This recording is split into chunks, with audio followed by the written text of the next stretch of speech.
Hello Philippines and hello world. Another day, another vlog. At heto nga, at kakain kami ng anak ko. Nakakaloka, puro pagkain ni Mets. Titikim kami ng ibang putahe, hindi lang puro sa McDo. Nakakaloka. At heto nga, yung order naming dalawa. Yung mga empleyado rito nagsasalita ng hindi naiintindihan. Amatse, eka, charot. Heto nga yung unang in-order ko noon. Nakakaloka, lasang-lasa yung kimchi. Actually, hindi ko bet yung lasa ng kimchi. Nakakaloka, kayo ba bet? Yes. Etong anak ko kakain na nga lang, kumakain pa ng french fries, nakakalokang bata. Sabagay, baka kulangin nga yung kakainin niya mamaya, di ba? At least busog na siya, ganun. Parang itong kinakainan namin ngayon ay parang pagkain ng mga taga-Korea. At may kimchi nga. Heto nga yung babaeng ayaw magparaan kanina, napakadami kong bit-bit ko yung pagkain namin. Abay, nakatayo lang dyan. Ewan ko ba kung anong trip ng babae na yan, nakakaloka. Mukha yatang may pinagdadaanan, nakakaloka. Kapag hindi danders, lumubay, di ba?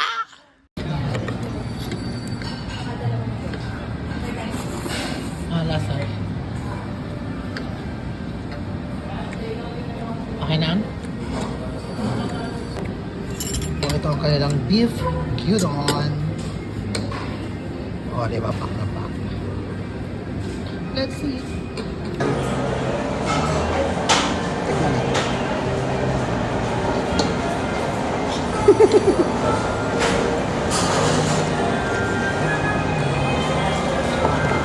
Drop. Parang maliit yung servings. Hindi ko magugusto. Pero okay lang. Diba sa mga mayayaman, ganito lang yung kinakain. Hindi naman tayo mayaman, diba?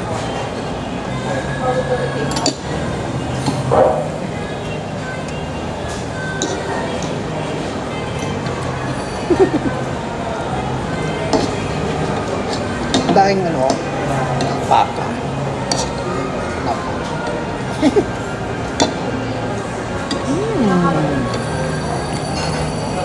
Si Maro nag-enjoy yata sa pagkain niya. Paano yan? Hanggang sa muli. I love you all and I thank you.